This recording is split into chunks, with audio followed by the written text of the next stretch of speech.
Всем добрый день. Гайд, с чего начать, как играть в Dungeon Defenders 2, вплоть до полного освоения всех хаосов и возможности фармить любые режимы игры.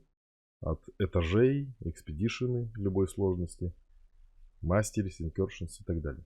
Значит, вначале вы заходите в игру, у вас есть определенный туториал, вы его проходите, и после этого вас бросает играть в кампанию Gates of Dragonfall, и в Dragonfall Bazaar вы начинаете играть.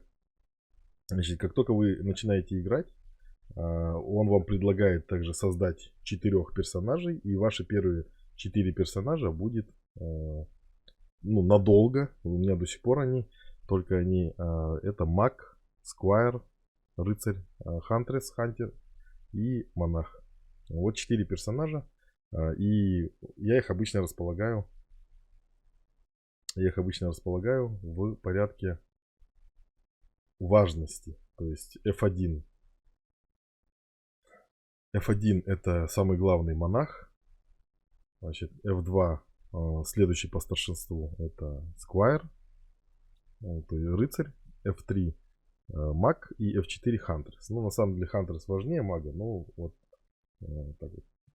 Получилась вот такая вот история. Значит, как только мы создали 4 персонажей, дальше мы и начинаем играть. Прошли все миссии, подошли ко всем людям, которым нас отправили. И после этого мы начинаем выполнять квесты. Кнопочка J, открывается меню квестов. Вот кнопочка J. Значит, нам надо будет подойти и по-моему, к Найту. И, по-моему, один раз где-то в будущем подойти к вот этой бабушке. Вот. Но это не суть. Вот. И наша задача вначале начинать проходить, играть именно кампанию. Вот. У нас в начале игры у нас все заблокированы режимы игры. То есть Adventures заблокированы, Expeditions, Onslaught Floor, Mastery, Incursions. И можно зайти только в маркет, там что-то купить, но денег вначале нету. Но вы держитесь. И вот надо пройти всю кампанию. Всю кампанию вплоть до Wyvern Den в конце. Вначале предлагается играть ее на нормале, но следующую карту уже можно играть на харде. Значит, вот мы зашли первую нашу карту. Greystone Plaza. Ну, я ее сразу начал на хард. Вот, на харде почему? Потому что больше лута падает, чуть побольше. И, в принципе, у меня абсолютно 0 одежды. В этом смысле. Это я только-только начал. Денег с какое-то количество, 0 медалек. Вот это самое главное, 0, естественно, донатов. Вот, и мы просто начинаем играть. Значит, в самом начале у нас есть, как минимум, сквайр. У него есть Cannonball Tower. Да, вот у него характеристики основные. Это дальность атаки 2500. Это, кстати, неплохо довольно. Атак рейт. То есть стреляет с частотой 2,5 секунды. Каждые 2,5 секунды выпуливает снаряд, который бьет атак дэмэдж 29,6 тысяч. Вот. Раз в 2,5 секунды бьет на расстоянии 2500. То есть вот эти 3 характеристики это наши основные характеристики. Также у него есть жизни. У Cannonball есть critical chance 10% нанести 100% плюс дополнительные 30% дэмэджа. То есть 130% дэмэджа, 10% шанс. Вот. Легкая математика показывает, что это нам дает всего лишь 3% урона увеличения. То есть про вот эти 2 характеристики можно забыть. Впрочем, в дальнейших гайдах я буду про них останавливаться поподробнее. А на самом деле это ключевые характеристики. Ну и общий ДПС 2000. Здесь DPS можно верить, он действительно показывает. Также можно увидеть, что башня тир 1 уровня, то есть ее можно апгрейдживать, она 1 уровня слабая. Можно апгрейджить до 2, 3, 4 и в конце концов 5 уровня. И в 5 уровне башня будет стрелять намного сильнее. Вот давайте ее поставим. Вот у нас башенка. Вот. У нее есть реликвия, допустим, мы уберем реликвию. Вот, и она у нас не сильно увеличенная, измененная. Единственное, что атак рейт побыстрее получился. Вот, за счет чего и ДПС получился тоже вроде лучше. Вот. Если мы апгрейживаем ее, получается тир 2, тир 3, тир 4, тир 5. И ДПС увеличивается, соответственно, в 3 раза для данной вышки. Вот. Вначале можно бегать, в принципе, спамить эти Cannonball Tower и, в общем-то, с ними выигрывать. Вот так выглядит наш интерфейс вначале. Я прямо по-настоящему начал новый аккаунт. Его докачал вот до уровня сейчас 168 уровня. Довольно неплохо сейчас прокачан я. И у меня уже есть хорошие результаты. Полностью могу фармить хаус 7. И у меня довольно неплохие. Там вот 1 миллион. Ровно практически 1 миллион аура Latin Strikes. С рейнджем 2200. Чуть позже я про это расскажу. Вот. Но вначале я прокачивался через Сквайра по нескольким причинам, что у Сквайра есть щит, и он более плотный, чем все остальные герои. Вообще, можно драться либо на монахе, либо на Сквайре. Вот, я предлагаю. Можно еще на Хантере драться, но вот Сквайр самый такой интересный из всех персонажей. Вот у нас есть 12 уровень. Это уровень просто героя именно. И есть Champion Score, вот так называемый. Значит, 33 это Champion Score, это все, что у нас на нет, это средний уровень одежды, который у нас есть. Именно одежда. Вот сверху у нас слот для пэта, которого нету и не будет очень долго. У меня до сих пор его нету. Вот, и не надо комплексовать по этому поводу. Пэт, в принципе, здесь практически не нужен на самом деле. Вот, чуть позже я остановлюсь на этом вопросе. Есть 4 слота под одежду для шлема, рукавиц, ботинок и честа. Есть 2 слота для оружия и щита. Кстати говоря, у монаха, допустим, и у всех остальных только 1 слот просто под оружие. Именно поэтому у Сквайра я предлагаю как вначале бегать им именно, потому что у него есть еще щит, который дает жизни, армор, броню. То есть у него сумасшедшая выживаемость за счет этого. Дальше 4 слота под его защиты. Соответственно, у Сквайра есть Cannonball Tower, только что я показывал. Есть Spike Blockade, это вот такая стенка, которая с шипами помогает защищаться. Есть баллиста, и есть Training Dummy, тоже стенка. В принципе, она симметрично похожа на стенку Spike Blockade, только она немножко хуже, уже и стоит, но зато стоит 20 единиц материала. А Spike Blockade стоит 30 единиц. Вот, я вообще советую Training Dummy ставить. Значит, мы всегда жмем, после каждой волны практически, жмем Auto Equip Gear. Вот это самая важная кнопка, которая увеличит наш Champion Score. Вот это вот средний показатель одежды, это и есть наш прогресс. Поскольку по мере того, как мы будем проходить кампанию даже, мы будем увеличивать Auto Equip, постоянно жать. У нас будет увеличиваться вот эта корона, Champion Score. И в зависимости от него нам будут падать как вещи в верхний слот, так сказать, на героя вот эти, так и вещи на его защиту. Но вещи на защиту не влияют на Champion Score. Но они зависят от того, то есть чем круче мы одеты, условно говоря, тем круче нам падает и одежда, и вещи на защиту. То есть лучшие реликвии на защиту, которые мы потом можем применять для лучшей игры. Значит, в сумках у нас обязательно ставим автолут. Он по умолчанию стоит, вообще все мы лутим. Ну, можно убрать только вот эти 2, так сказать, реликвии, точнее не реликвии, а качество совсем уж никакое. И, значит, там золото, ну, в общем, 2 вот этих не очень качественных можно убрать вида вооружения. Вот. И начиная с зеленый, синие, мификал и легендарные вещи мы потом все берем. И замечу, все, что не лутится, все автоматически продается. То есть вы ничего не рискуете, когда что-то вы не залутите. Когда вы проходите в каждую волну, вам не надо подбирать, бегать вещи. Вы просто жмете Г, то есть следующую волну, приготовиться к следующей волне, и у вас все, что есть, падает в ваш инвентарь. Вот, кстати, кнопочкой L можно навестись и залочить нужные вам предметы. Об этом чуть позже я расскажу. Значит, по мере того, как мы проходим, вначале мы ставим, напоминаю, просто на уровне кампании. Все довольно просто. Здесь проходится просто Cannonball Tower. Просто ставится Cannonball Tower и все. На нее втыкается реликвия, безусловно, какая-нибудь получше. Ну, можно жать вообще две кнопки в начале. AutoEquip Gear, AutoEquip Relix. То есть Gear автоматически увеличивается здесь, а AutoEquip Relic, он автоматически выбирает реликвии, которые нам нужны. Значит, по мере того, как мы будем повышаться, вот у нас есть вот эта вот шестеренка, это есть Champion Score.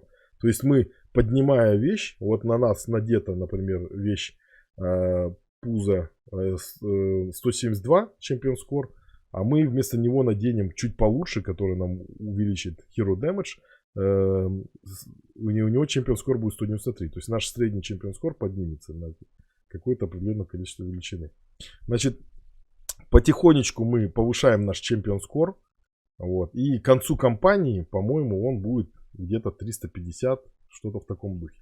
Значит, здесь очень важно еще понимать, что мы можем по мере прохождения кампании усиливать наш Champion Score, апгрейживая защиту. Значит, здесь есть кнопочки, если мы нажимаем на какую-то вещь в инвентаре, допустим, вот лежит вещь, мы на нее с контролом нажимаем, с контролом, бам, то есть мы заходим в свойства этой вещи, и в ней есть Upgrade, Involve, Advanced и Reroll. Значит, Reroll нам не нужен пока что вообще. Вот. Upgrade и Involve это, в принципе, одна и та же кнопка, которая просто позволяет нам усиливать качество этой кнопки. Усиливать качество этого вооружения. Вот. Просто она у меня уже максимально заапгрейжена. Вот в данном случае. Вот, допустим, давайте я возьму не заапгрейженную. Вот. Значит, мы ее апгрейживаем. Вот можно посмотреть, какое качество там получит эта шмотка и по Champion Score, и по Hero Damage, и по армору. Когда мы ее полностью проапгрейдим до вот 10. Сейчас у нее уровень 6 из 10, а будет с контролом вот 10 из 10. После того, как мы ее проапгрейдим, она в итоге выйдет на кнопочку Involve, чтобы ее перейти на следующий уровень, вот как здесь, Involve, чтобы перейти на следующий уровень, на следующий хаос. Вот сейчас она уровня хаос 7, чтобы перейти на уровень хаос 8, нужен хаос 8 ампула, у меня ее нету, и очень много денег, то есть и это не нужно. Но в вашем случае, когда мы только начинаем, у нас качество предмета campaign уровня, то есть нулевого. Потом после него идет хаос 1, потом хаос 2, потом хаос 3, потом хаос 4, 5, 6, 7, и потом 8, до 8 не доживем. Вот. И еще есть кнопочка Advance, где мы можем усилить, поменять цвет, так сказать, кнопки. Вот помните, вот качество у нас было. Вот. То есть сейчас у нас зеленого качества вещь, вот эти вот сапоги, они зеленые. Мы их можем усилить до синих. Вот они станут синими. И у них появится еще один слот для шардов. Значит, что такое шарды? Шарды это... Вот у нас есть, допустим, шлем, и в нем есть два шарда. Вот один шард Worm Scarf, reduce damage you take from enemies by 15%.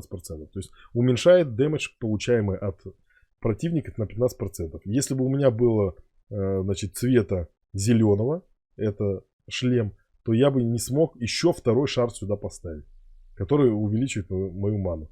А качество вот Mythical, легендарный предмет, в нем можно даже 3 шарда ставить, вот, до 3 шардов. Ну вот, допустим, у монаха качество легендарное моей полиармы позволяет мне аж 3 шарда поставить, каждый из которых дает какую-то интересную вещь. Это очень важно для наших реликвий. Как только мы находим реликвию зеленую, мы можем всегда ее превратить в синюю, а синюю превратить в фиолетовую, а фиолетовую превратить в легендарную. И получается, что вот это стоит, правда, большое количество ампул и довольно много денег, а денег у нас в дефиците. Поэтому желательно, значит, взять одну реликвию и только с ней бегать. Вот. Давайте движемся дальше. Как только мы вот проходим кампанию, напоминаю, ставим каннонболы. Еще хотелось бы маленькую помарку сделать, что вот когда мы ставим каннонбол, у него есть вот такой вот спектр, такой конус, в который он стреляет. Значит, вот синенький конус это тот ракурс, в котором он стреляет. А зелененький, это на самом деле он поворачивается по вот этому сектору и стреляет на самом деле по всему зеленому сектору. Просто если враг вот бежит здесь, он, значит, на него повернется и вот этим синим своим сектором стрелять. Но по факту надо смотреть просто на зеленый сектор. То есть он стреляет примерно 90% вот Cannonball Tower перед собой. Сзади, если его кто-то обойдет, то он не сможет повернуться и в них стрелять.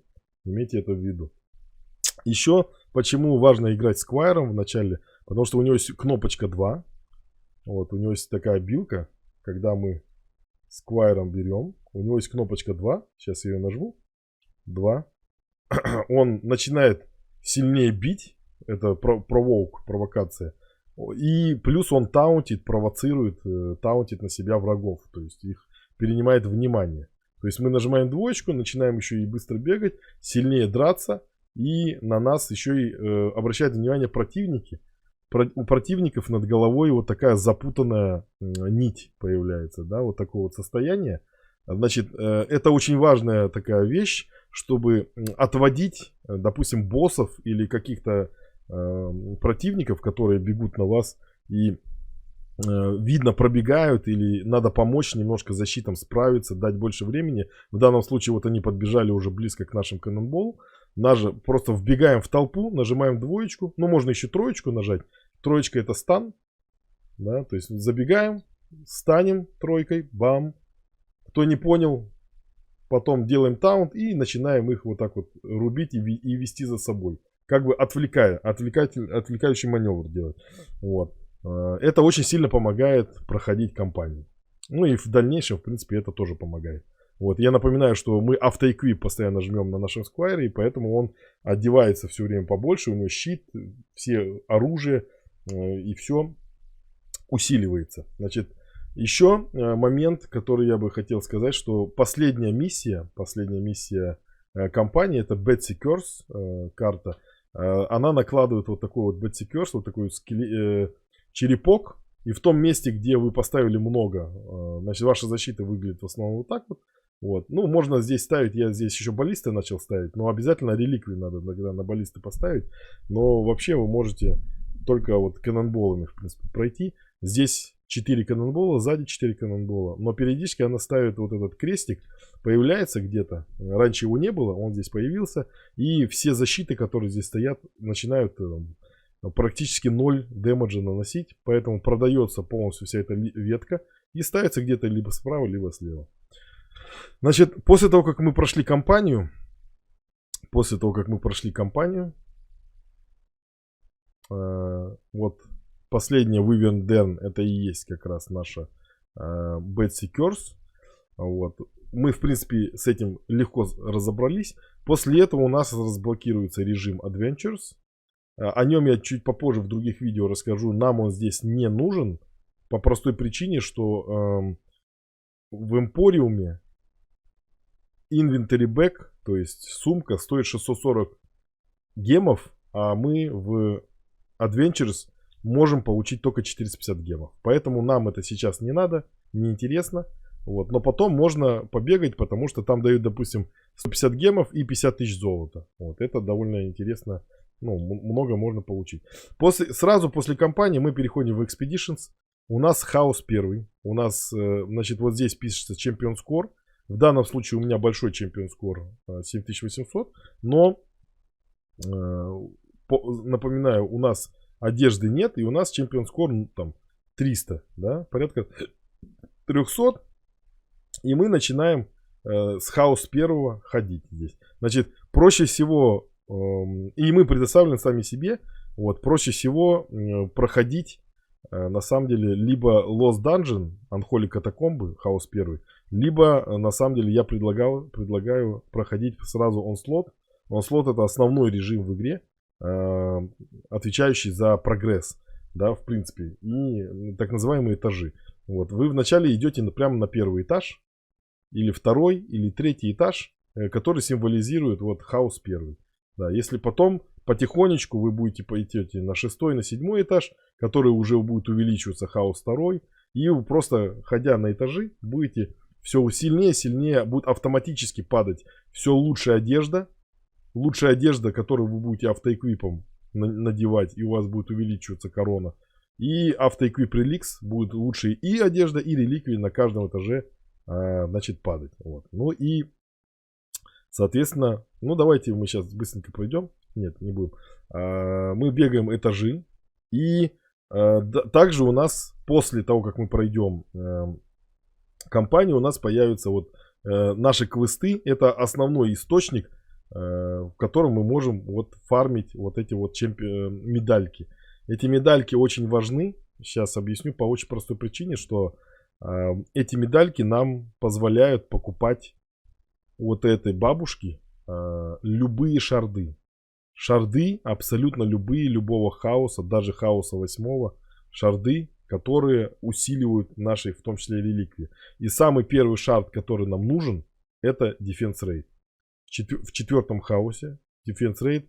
И если мы его нажмем, то он стоит 1000 этих монет. То есть наша первая задача потихонечку проходить этажи, одеваться, но когда-то накопить с помощью дейликов как раз вот 1000 этих медалек. Нам за каждую карту дают там по 24 либо по 10 там сколько-то вот этих медалек. То есть мы просто фармля карты можем это делать. Но также нам дают ежедневно вот эти задания.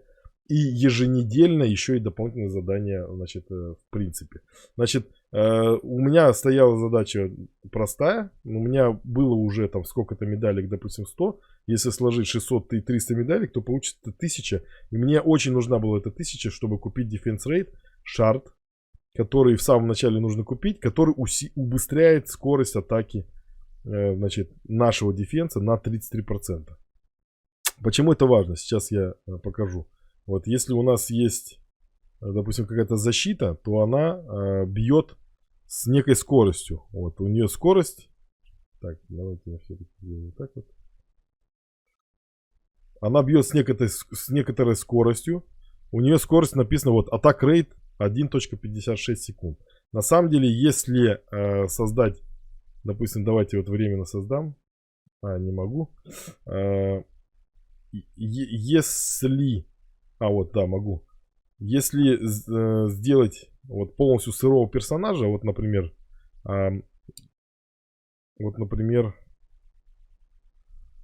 Huntress, которая ставит, допустим, Explosive Trap. У Explosive Trap Recharge, перезарядка 2,5 секунды. Значит, и ДПС, соответственно, 544. Если, давайте я, ничего не меняя, просто поставлю сюда... Ну давайте 176 тысяч ДПС и Recharge Rate 2,5 секунды. Значит, дело в том, что если я сюда поставлю Defense Rate, хотя бы только один, то у нее сразу же увеличится ДПС до 263 тысячи. А было 176. То есть ДПС от прибавления шарда 176 тысяч, 263 почти что в 1,5 раза, даже больше увеличился. Но это еще не все. По мере того, как мы будем получать уровни, а уровни это после 50-го левела, вот этого, у нас дальше качаются Ascension левелы, синие уже. И вот эти Ascension, они нам дают поинты в каждой из 3 веток. Первая ветка это касается героя, то есть его урона или жизней. Вторая ветка касается защиты, а третья ветка тоже касается защиты, но утилитарной. И самое главное, что нам надо прокачать, это Defense Speed, рано или поздно. Как только мы прокачаем Defense Speed, то у нас будет ускорение атаки всех защит на 35%. И смотрим, сейчас уже Damage Explosive Trap и был 173 тысячи ДПС, стал теперь 551 тысячу. То есть увеличился почти в 5 раз за счет только увеличения. Damage остается такой же, но Recharge Rate был 2,5 секунды, стал 0,8. Вот. А на самом деле его можно еще сильнее усилить. И, значит, в конечном итоге, например, туда вставить Defense Rate мод. Вот, например, видите, здесь есть Defense Rate мод, вот такой, который и дополнительно еще усиливает скорость атаки. И если мы его вставим, то у нас получается Damage вообще уже 563 тысячи и Recharge Rate 0,63 секунды в скобочках максимальный. Вот, на самом деле он должен быть больше. Сейчас, секунду. Unique Power, потому что стоял, понятно. Здесь. Вот, но смысл в том, что наша первая задача это усилить как можно быстрее сделать кап дефенс рейта. Вот. Это делается только накоплением 1000 медалек и покупкой вот этого дефенс рейт шарда в первой стадии. Итак, потихонечку выполняем хаосы разные, бегаем. Значит, если мы бегаем хаос первый, допустим, у нас уровень наш хаос первый, то все, что мы покупаем от других, например, игроков, которые хотят нас прокачать, они будут sync to progression, то есть они будут синхронизированы с нашим прогрессионом. И здесь в данном случае продается медалька хаос 7 уровня, но она будет синхронизирована с нашим прогрессом, который определяется нашим чемпион скором, который мы автоэквипим. Значит, будет хаос первого уровня. Поэтому прокачать просто персонажа просто так не получится. Все, что мы будем ему высокого уровня давать, он будет получать в деградированном виде. Значит, после каннонболов у нас вид защиты меняется. Мы ставим флейм ауры, а чуть позже я расскажу. У нас, напоминаю, одна реликвия, которую мы постоянно апгрейживаем, усиливаем. И ставим ее во флейм ауру. И в этой флейм ауре у нас старательно мы накапливаем на defense rate. Вот здесь конкретно, видите, у меня нигде шардов не стоит. И вообще вот эти вещи я не использовал. Значит, но в флейм ауре уже поставлен шард defense rate. И флейм аура начинает потихонечку бить все сильнее и сильнее. Вот. Напоминаю, что здесь defense rate мы покупаем. Проапгрейживаем этот шард, реликвию флейм ауры. Дальше, по мере получения уровня Ascension, мы качаем Defense Speed в первую очередь, чтобы все сильнее и сильнее. И у нас Flame Aura начинает потихонечку бить все сильнее и сильнее. Вот здесь в данном случае написано 59 тысяч, 60 тысяч ДПС. И Attack Rate 0,66 секунд. На самом деле это не закапленный Attack Rate. На самом деле он будет 0,31 секунду. Максимальный в кап, то есть чуть ли не в 2 раза больше ДПС будет. А красный, кстати, ДПС, потому что мы еще вкачиваем Tower Gambit в утилити, вот 7 из 50 обязательно надо вкачивать, который увеличивает дальность нашей Attack Range. Вот видите, плюс 35 Attack Range нашей Flame Aura, иначе она бьет очень близко. Но чуть позже я расскажу, что на самом деле я советую даже не ставить ни каннонболы, ставить ни флейм ауры, а чуть позже я вам расскажу, что я советую в итоге. Итак, на флейм аурах мы доходим потихонечку доходим до хаос 4. Значит, и у нас появляются, периодически падают разные реликвии с разными модами.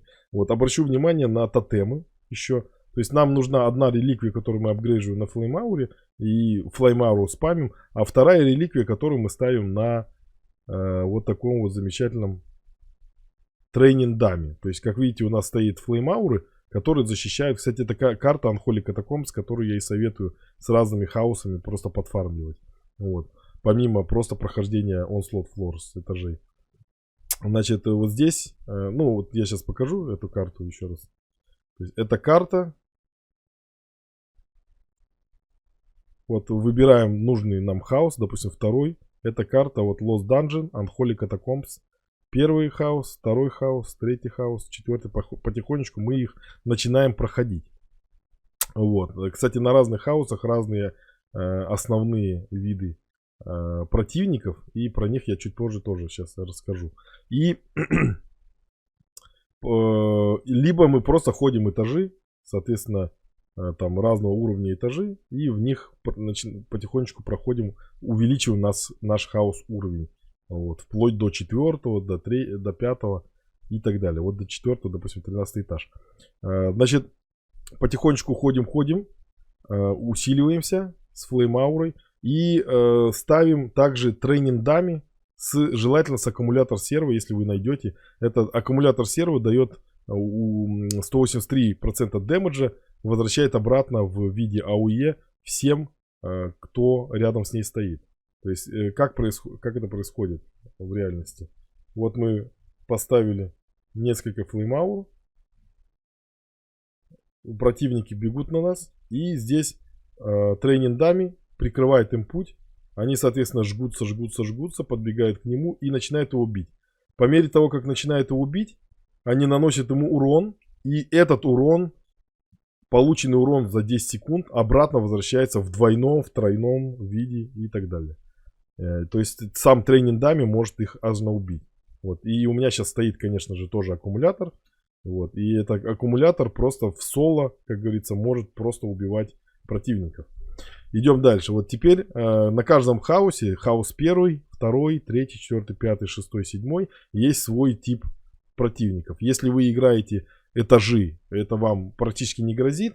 Но если вы играете просто хаос Expedition, режим Expedition, то есть у вас два вида досуга. Это либо Expedition бегать с разными хаосами, либо Onslaught Floor просто в тупого, как говорится, идти по нему и значит, прогрессировать. А в Expedition желательно бегать только Unholy катакомбы, потому что они самые простые, их проще всего научиться фармить, и они дают медальки, которые, в общем-то, вот эти вот цитрин кластеры на разного уровня для разных хаосов, с помощью которых можно внедрять себе моды разные. Вот моды — это то, что падает вот здесь. Допустим, Defense Rate, если вам выпадет, то вы с одной реликвии можете подойти к Тинкереру, вот к этому профессору Протеусу, и, допустим, вот у вас две реликвии, вот, и в одной реликвии есть Defense Rate, вот здесь выпал вам, а в другой реликвии его нету.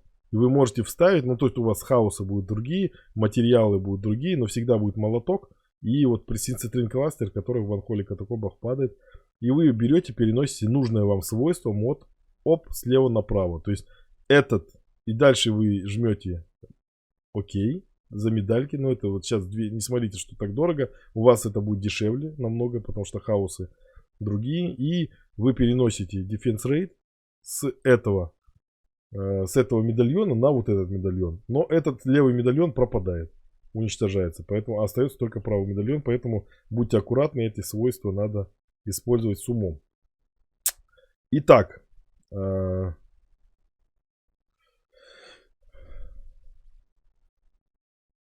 Вот. Итак. Вангварды, в принципе, это простые такие мобы, которые ходят с щитом.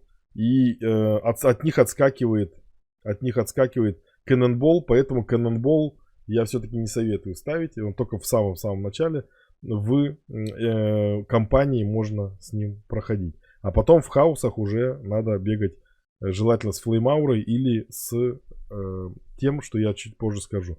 Есть сайборги, вот самые опасные это сайборги, которые с хаос 2 довольно часто ходят. И эти линии самые сложные для нас. Он подбегает к защите и ее отключает. Такую EMP волну пускает. Геодс простая вещь. Это щит, который всех прикрывает от projectile, как раз от вот каннонболов, которые отражаются от щитов вангвардов и от щита геодов. Поэтому уже два фактора, почему каннонбол не очень хорошо использовать.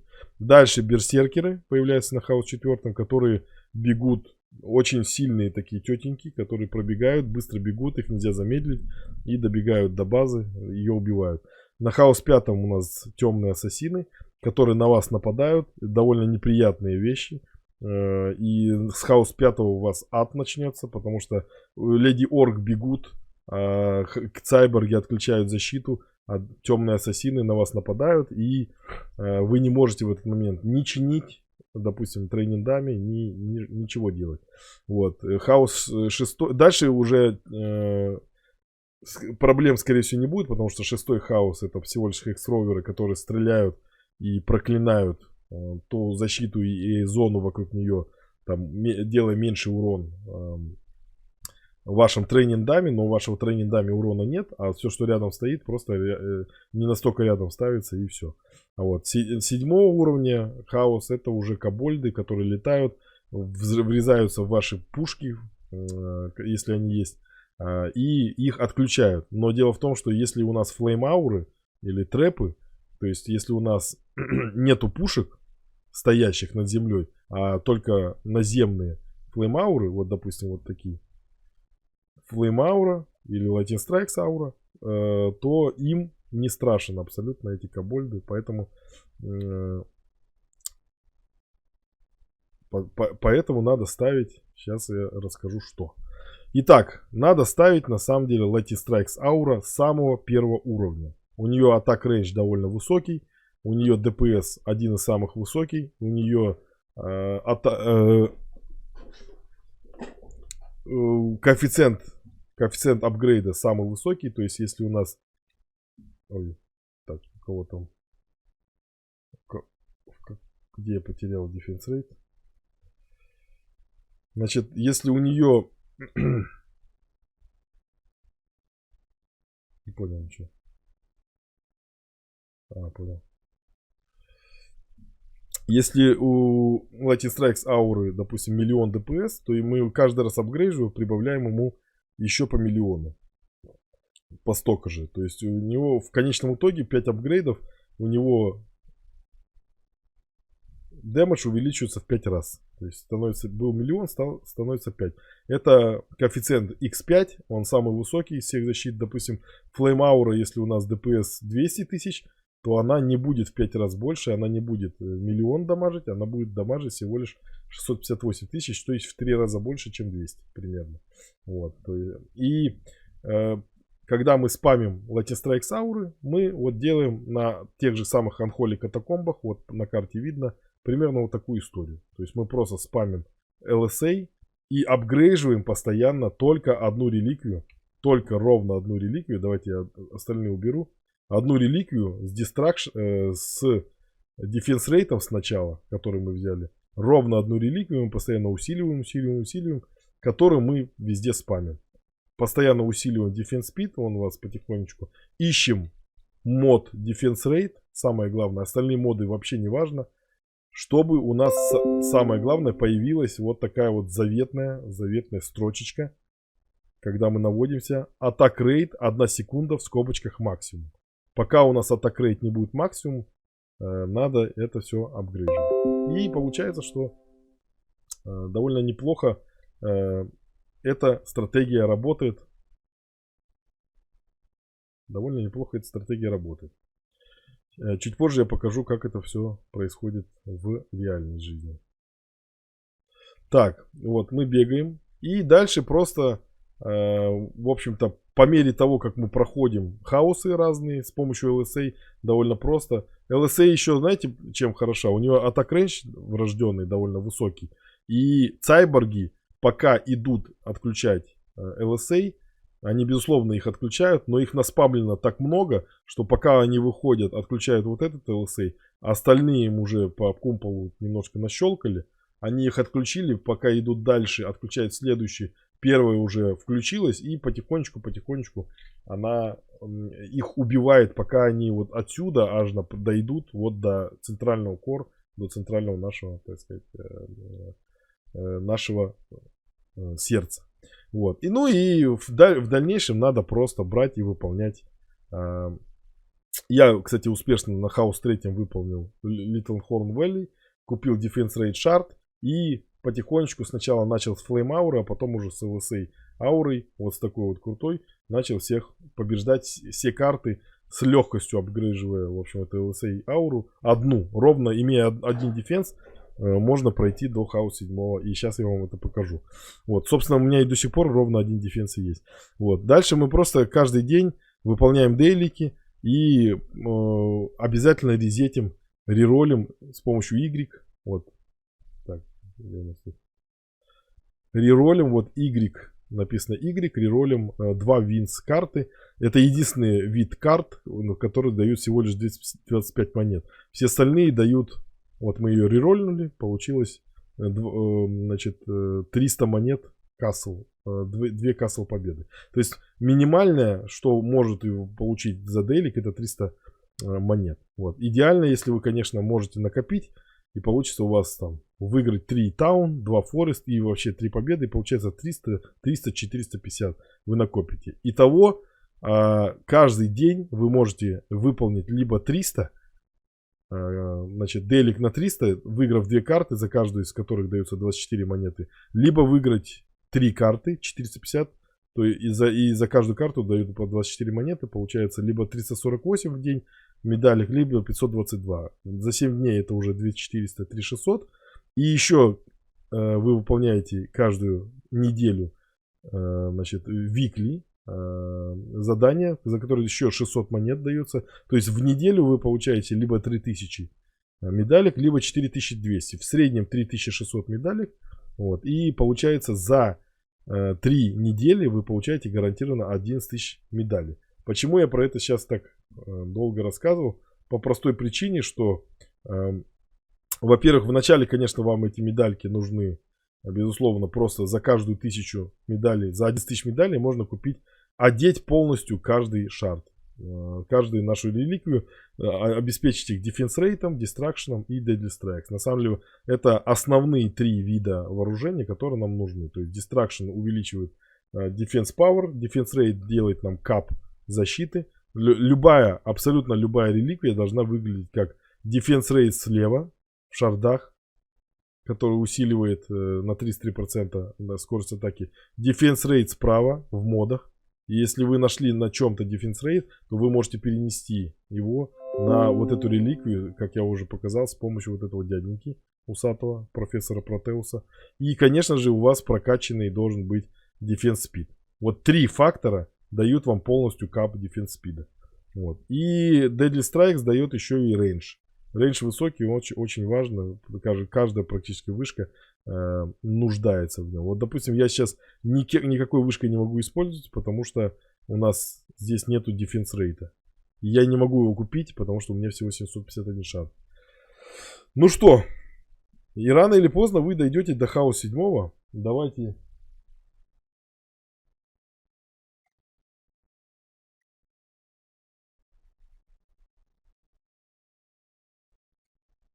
Давайте как раз я покажу вам, уже много было сказано, покажу вам в действии этот билд. Unholy Catacombs, хаос 7. И мы потихонечку фармим вот эти дейлики, эти 11 тысяч шардов.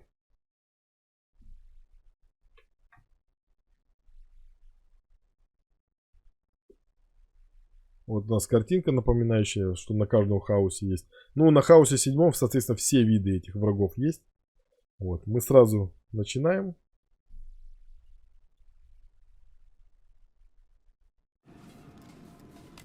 Вот. И еще есть такой лайфхак. Мы берем Deadly Strikes, убираем, например, на Skyguard временно, чтобы у нас LSA имела рейндж. Вот, видите, 1600 рейндж, а не больше, там, не 2000. Чтобы мы более плотно могли их ставить. И все, и ставим только один вид вооружения. Вот так, как я показываю это сейчас на экране. На абсолютно любой карте можно этот билд примерно в таком же исполнении повторить.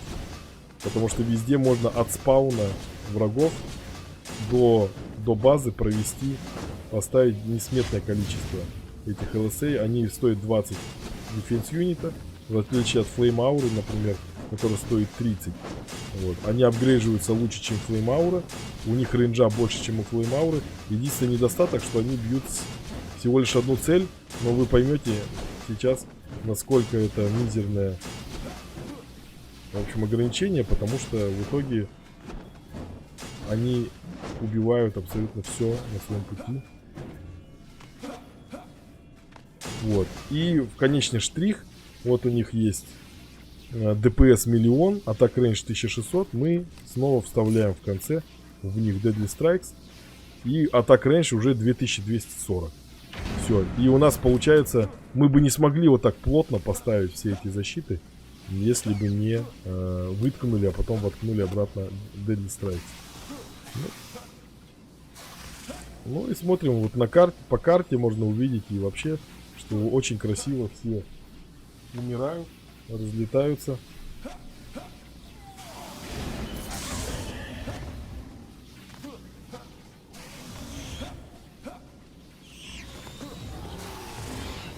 Вот. То есть все LSA, они в общем-то работают. Еще очень интересно, что Леди Орк, они бегут быстрее всех остальных.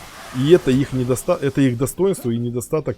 В этом билде это их недостаток, потому что пока заняты все защиты, они бегут там, где защиты абсолютно ЛСА никем не заняты. Вот.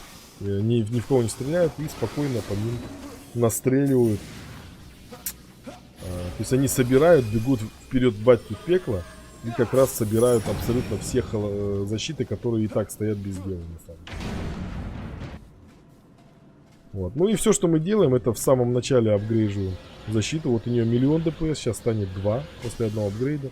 Одного апгрейда, в принципе, достаточно, можно 2 и 3 делать. И мы просто бегаем по карте и апгрейживаем абсолютно все. Кстати говоря, ЛСА бьет и воздух, и боссов.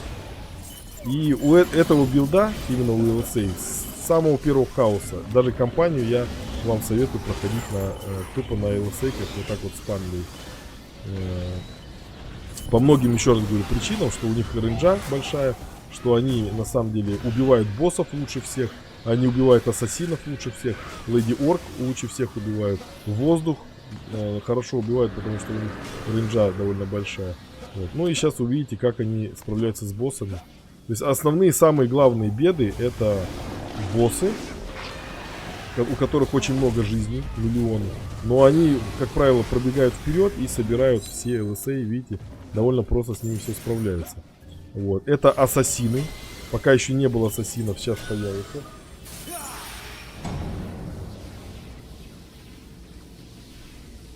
Сейчас появятся ассасины, которые на нас нападают и очень быстро умирают именно от ЛСА. Потому что у них ДПС по соло-таргету самый большой в игре. В принципе, то есть и скейл самый большой апгрейд. Вот. И хорошо справляются с цайборгами, потому что рейнджа большая. Хорошо справляются с летунами, опять же, потому что рейнджа большая. Вот. И, в общем-то, практически нет недостатков у такого билда. На самом деле, по-хорошему, конечно же, нужно было вместо вот этих ЛСА здесь поставить тренинг дами, чтобы они защищали, но в принципе так тоже срабатывает. Вот. Ну и единственное, зачем надо следить, это 2 вида боссов.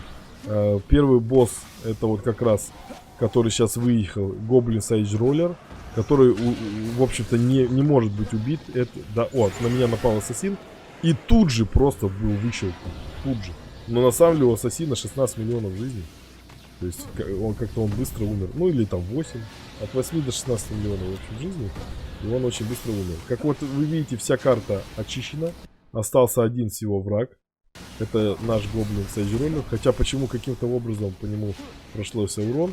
И, в общем-то, мы нажимаем троечку и с бафом просто убиваем нашу Sage Roller. Да, касаемо одежды. Мы стараемся одевать Hero Damage, то есть вот видите, на защите написано сверху армор, вот армор 9887, а снизу Hero Damage 10800. У меня все заапгрейжены, у меня на монахи одеты все только Hero Damage, а в оружии у нас Hero Damage сверху, наоборот, и Hero Health. Это очень важно. И у меня автоэквипнутый как раз маг, вот, а одного кого-то, допустим, или Сквайр, или Монаха мы автоэквипим, а второго мы пытаемся более-менее на Hero Damage одеть, чтобы он как раз бегал и убивал боссов. Вот таких вот. Вот. А второй босс это Дракенлорд. Значит, я надеюсь, он появится здесь, чтобы не голословно быть. Но если он не появится, это, в общем, такой босс, который ледяной босс, вокруг которого аура, очень большая аура синяя. Его надо поджигать. Значит, 2 вида. Либо он поджигается, когда он бежит, в него кидается сначала, вот допустим, вот здесь стоит, в него кидается сначала на Хантерс. 2 это, значит, масло. 2 кидается масло, а потом тут же 3 поджигается. То есть масло, oil плюс fire, плюс поджог, получается, поджигается наш ледяной лорд. И после этого сразу надо переключаться на основного персонажа, который дамажит, то есть на монаха, скорее всего, или на сквайра, подбегать и его бить. Ну, помимо того, что еще защита тоже будет убивать. Вот сейчас на меня снова напал ассасин, и тут же умер, я даже не успел это заметить. Хотя, поверьте, в основном играх вы удивитесь, насколько ассасины сложные противники для основной массы населения. И таким видом, то есть не смотрите, что это хаос 7, на самом деле у вас будет любой хаос, 3, 4, вы любой хаос пройдете с одной только реликвией, даже если она не прокачана изначально. Вот, в общем-то, все, гайд на этом закончен. То есть вы просто берете одну защиту, ее апгрейживаете, в нее вставляете Defense Rate, стараетесь, а потом Distraction, Deadly Strikes. И ровно ей одной на любом хаосе, на любом onslaught floor, на любом этаже пытаетесь выиграть. Пока вы не дойдете до 7-го хаоса, после чего вы спокойно фармите 7-й хаос. Эту карту, например, нон-стопом. Получаете много денег, много медалей и рано или поздно одеваетесь. Но это будет уже в следующих видео, в следующих гайдах. Я расскажу, что же делать дальше после, так сказать, того, как мы вот прошли этот уровень. То есть у нас разделено будет на несколько серий, многосерийный гайд. И каждый новый гайд будет начинаться с того, на чем мы закончили в предыдущий раз. Сейчас мы закончили на том, что мы можем фармить любой Chaos 7 Expedition с помощью вот этой застройки в одну реликвию, только в LSA и все. И рано или поздно мы всегда нафармим и большое количество денег, и большое количество медалей для того, чтобы купить любые виды шарды, которые нам сейчас понадобятся для других видов защиты. Вот. На этом я с вами прощаюсь. Вот. Спасибо всем за внимание. Пишите вопросы. Вот. Ну, стрим я продолжу и просто побегаю. Пофармлю немножко вот эти карты. Вот. И, кстати, еще пользуясь случаем, хочу сказать, что, во-первых, у нас есть автолут всегда, а во-вторых, вот появляется вот этот сундук, его хочется открыть, но на самом деле этого делать не надо, потому что есть автолут, и вы ничего не теряете, если нажмете Г, и у вас все будет в порядке, гарантированно. Вы получите все шарды, выпавшие все вещи, которые выпали с этого, значит, мероприятия. Вот. Кстати, дали 23 медальки. Что-то там около 60 тысяч золота с одной карты. И самое главное, здесь выпадает, как я уже говорил, Pristine Citrine кластеры. Вот такие вот вещи. По поводу пэта, значит, пэт не нужен, в общем-то, в начале. Но потом, только потом пэт становится нужным, когда у нас появляется weapon с разными модификациями. То есть, когда мы уже настолько вырастаем, что начинаем еще и модификации вставлять в наши оружие, в наши доспехи. Вот. Вначале я это не рекомендую. Вначале у вас ровно одна фокусировка. Это только одна реликвия. Одна реликвия, которую мы максимально увеличиваем. И по шардам, и по Defense Rate, и так далее. Что касается модов. Значит, первый мод у нас Defense Rate. Остальные два могут быть хоть пустые, но я бы советовал, все, что хорошее выпадет, ну, например, большого уровня. Мне чисто случайно Power выпал десятка, но неплохо, увеличивает на 10% мой Power фактически, да. У нас 51 тысяча Power, а он еще 5500 добавляет, это приятно. Вот, ну, хотя и не очень много. Вот. Ну, а второй антимели тоже хороший, в общем-то, защита, но можно было что угодно, а рейндж, значит, или какой-нибудь любой анти. Ну, фактически рейндж я бы советовал Defense Rate, рейндж и, допустим, какой-нибудь анти-мили, и все. Ну, теперь точно прощаюсь. И, в общем-то, сейчас будет обычный стрим, как я обычно играю. Дальше.